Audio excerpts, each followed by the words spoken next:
So for today's vlog mga besh, andito tayo ngayon sa unboxing na aming keyboard. Dahil nga nakabili kami ng isa pang laptop na second hand, mura lang.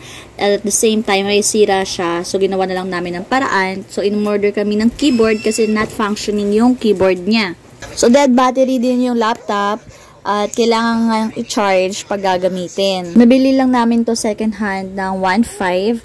So we decided na bumili na lang sa Shopee ng keyboard. Almost 500 mahigit yung price. HP ProBook 6460B nga pala itong unit. At may Intel Core i5 siya. Open for Windows 10. May installed RAM na 4GB pero upgradable naman. At yung system type niya is 64-bit operating system. So, ito na nga yung keyboard na galing sa Shopee. Yung Shopee link pala ibababa ko description box. So, ayan. Okay naman siya. Actually, ibang model nga yung binigay. 8460 yan. Pero sabi nung nagka-chat namin sa shop is okay lang daw at compatible din naman. So, check natin ngayon. So, ito babaklasin lang natin yan. Tapos, i-connect.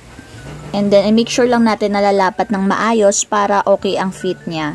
Mahirap siya sa umpisa, yung pagbaklas, kasi hanapin mo yung mga butas ba tawag doon, bago mo siya iangat. Pero sa pagbalik naman, ayan, yung pinaka-tape, hindi ko alam kung anong tawag dyan.